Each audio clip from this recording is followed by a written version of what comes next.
Saudações, estimados alunos. Como havia prometido, estamos aqui para dar continuidade ao conjunto dos números inteiros. Vamos iniciar o estudo das operações com os números inteiros, começando pela adição. Acompanhem, por favor. Eu quero deixar bem claro, antes de começar esse estudo, de que eu não vou abordar aqui a essência da operação, não é a parte teórica, e sim a aplicação, né, a parte prática da adição, a parte prática da regra dos sinais e suas aplicações.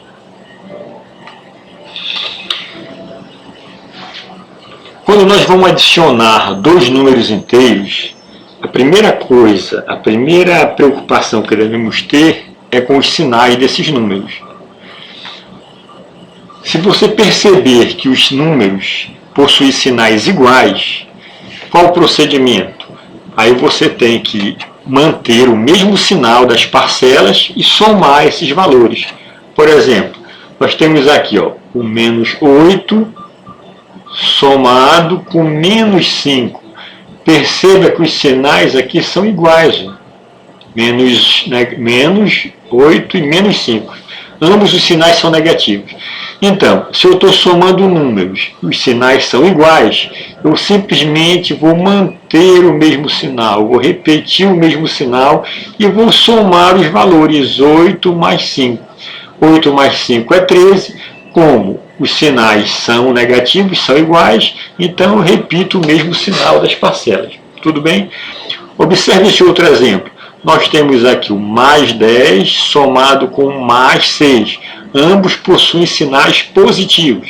Então, os sinais são iguais. Se os sinais são iguais, eu vou manter o mesmo sinal e somar as parcelas.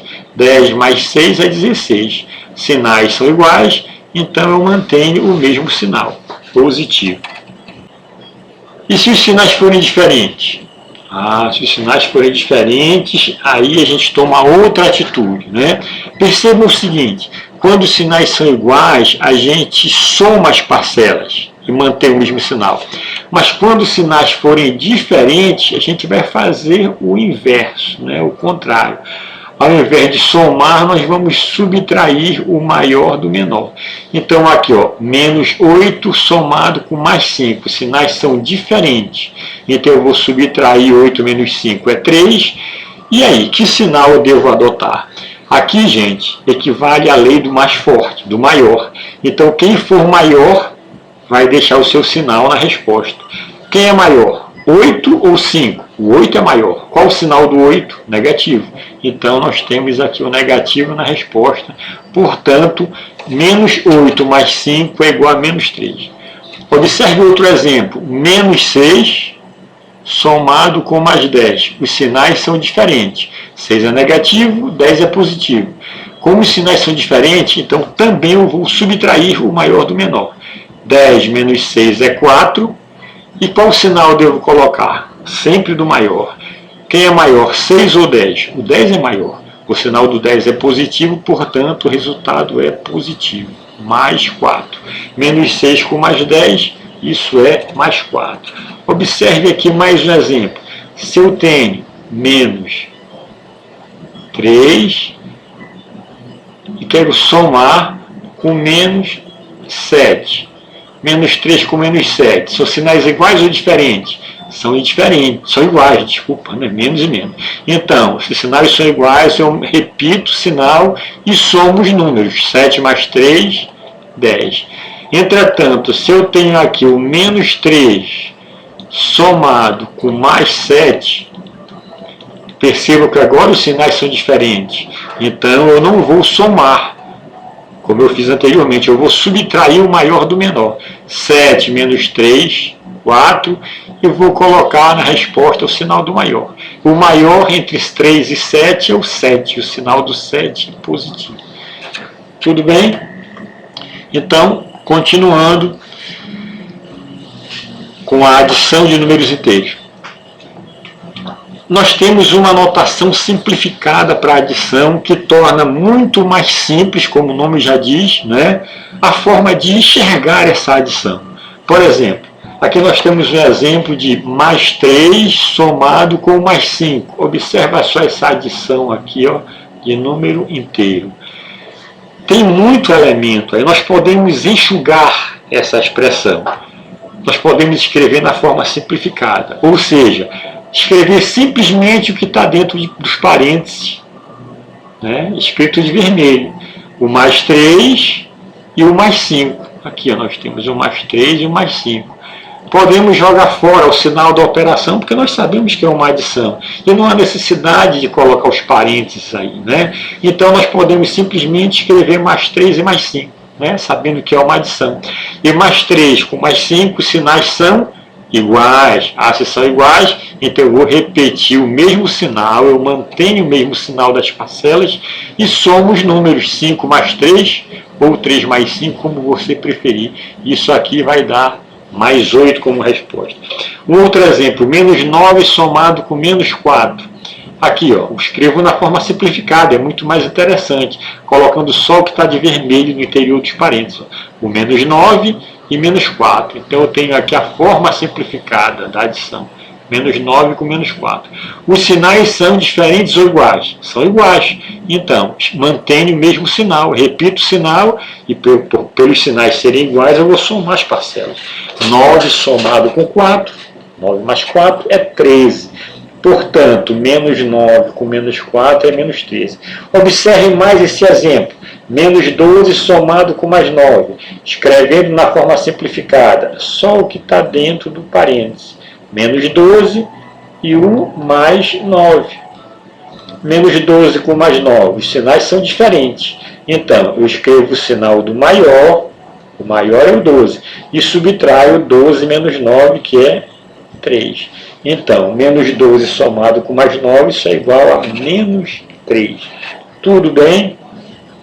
Seguindo em frente com o estudo da adição. Se por um acaso, isso acontece com muita frequência, nós tivermos 3 ou mais números inteiros na mesma adição. Então, nesse caso, a gente tem que seguir uma sequenciazinha. Nós temos que nos organizar, né? Fica mais fácil e descarta grandes possibilidades de erro. Por exemplo, eu tenho aqui o menos 2 somado com mais 6, somado com menos 7, somado com mais 4, somado com menos 1, somado com mais 2. Então, tem aqui 6 números inteiros somados. Primeira coisa que se faz, escreve na forma simplificada, ou seja, escreve só o que está no interior dos parênteses. Menos 2, mais 6, menos 7, mais 4, menos 1 e mais 2. É o que nós temos aqui, ó, escrito. Né? E agora, tem um monte de número positivos e negativos todos misturados. É de praxe que a gente organize, separa positivo e separa negativo. Então, se eu juntar os negativos todos aqui, menos 2, menos 7 e menos 1. Aqui eu tenho os negativos, menos 2, menos 7 e menos 1. E vamos pegar os positivos. Mais 6, mais 4 e mais 2. Então aqui eu tenho mais 6, mais 4 e mais 2. Bom, fica muito mais fácil se você organizar, porque aqui como eu tenho só negativo, os sinais são iguais, eu mantenho o mesmo sinal negativo e somo as parcelas. 2 mais 7, 9, 9 mais 1, 10. Então está aqui menos 10. Mantenho o número e somo as parcelas. E a mesma coisa eu vou fazer no grupo dos positivos. Mais 6, mais 4, mais 2, estão todos sinais positivos, sinais iguais. Eu mantenho o sinal positivo e somo as parcelas. 6 mais 4, 10. 10 mais 2 é 12, então essa soma aqui vai dar mais 12. E finalmente eu tenho o representante dos negativos, que é o menos 10, e o representante dos positivos, que é o mais 12. Ou seja, eu tenho agora uma soma de números com sinais contrários. Se os sinais são diferentes, eu vou subtrair e dar o sinal do maior. Quem é o maior? É 12, então está aqui o sinal do 12 positivo. E vou subtrair 12 menos 10, que é 2. Portanto, essa soma algébrica de 6 números, o resultado final é mais 2 ou 2 positivo, como você preferir chamar. Tudo bem? Observe esse outro exemplo. Vamos fazer juntos esse outro exemplo. Olha aqui, mais 10 somado com menos 7, com menos 5, somado com menos 7, somado com mais 3, somado com menos 1. Vamos escrever primeiramente na forma simplificada. Ou seja, mais 10, menos 5, menos 7, mais 3 e menos 1. E agora organizamos colocando positivo para um lado e negativo para o outro. Vamos escrever primeiro os positivos, mais 10 e o mais 3. E agora os negativos, menos 5, menos 7 e menos 1. Tudo bem? Então, aqui no grupo dos positivos, ó, sinais iguais, eu conservo o sinal e somo. 10 mais 3 é 13.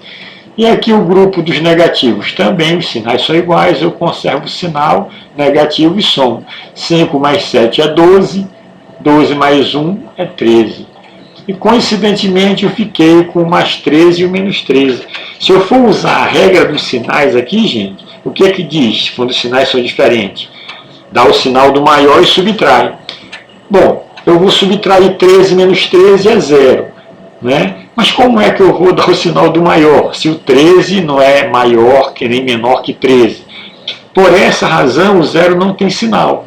Né? 13 menos 13 é 0. Mas eu posso simplesmente entender também que mais 13 e menos 13 são simétricos. E a soma de números simétricos sempre é 0.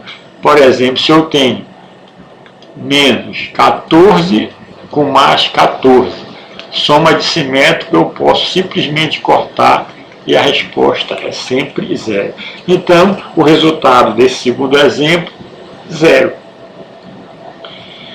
Resumo da regra dos sinais. Por que eu estou insistindo nessa regra? Porque, gente, esse tema é muito importante. Existem muitos estudantes no nível médio e até no nível superior que têm problema com jogo de sinais, né? Que não aprenderam como deveria. E se tornou uma pedra no sapato para eles. E fazem maior confusão, primeiro porque eles querem entender que é uma regra só, e não é só uma regra. São duas regras parecidas, porém diferentes. Então, a regra dos sinais na adição. Quando os sinais são iguais, eu conservo o sinal e somo as parcelas. Quando os sinais são iguais, eu conservo o sinal e somo as parcelas. Então, tanto num caso quanto no outro, numa situação como na outra, eu vou somar as parcelas. Tudo bem? Então, vamos somar as parcelas, ou somar os números. Ok? E o sinal? O sinal eu vou manter. A gente mantém os sinais. Mantém. Vamos escrever melhor aqui. Fica mais fácil usar a palavra conserva, né? Então a gente conserva o sinal. Tudo bem? Sempre que os sinais forem iguais, a gente procede assim. Soma as parcelas e conserva os sinais. E se os sinais forem diferentes? Preste bem atenção que nesse caso aqui fica difícil, se eu tenho um número positivo somado com um número negativo, fica difícil de eu afirmar se ele vai ser positivo ou se ele vai ser negativo. Por que fica difícil? Porque quando os sinais são diferentes, gente, eu vou subtrair os números e colocar o sinal do maior. Eu não tenho números aqui para saber quem é o maior. Então, se eu não tenho número, qual o sinal do maior? É o positivo ou é o negativo? Então, não dá para afirmar. Então, eu vou representar aqui por uma interrogação, porque sem o número ao lado do sinal, fica difícil de afirmar se é positivo ou negativo. A mesma coisa aqui, Então, quando os sinais são diferentes, o que a gente pode afirmar? A gente pode afirmar que a gente vai subtrair as parcelas. Fazer o contrário lá de cima, que nós somamos. Então, subtrair as parcelas. Ok? Se a gente subtrai as parcelas, a gente coloca o sinal do maior, né? Então vai prevalecer o sinal do maior. Prevalece o sinal, prevalece o sinal do maior número. Sinal do maior, no caso eu vou colocar aqui do maior módulo, porque a gente considera o número sem o sinal, né, para saber quem é o maior. Ok, eu espero que você tenha gostado da aula, espero que ela tenha sido útil, e se você gostou, dê um like, se inscreva no canal e deixe seu comentário. O próximo vídeo a gente vai tratar, ainda continuando os números inteiros, a gente vai tratar de uma outra operação, a subtração com números inteiros. Muito obrigado pela atenção e não esqueça que a matemática não é um esporte para espectadores. Até o próximo vídeo.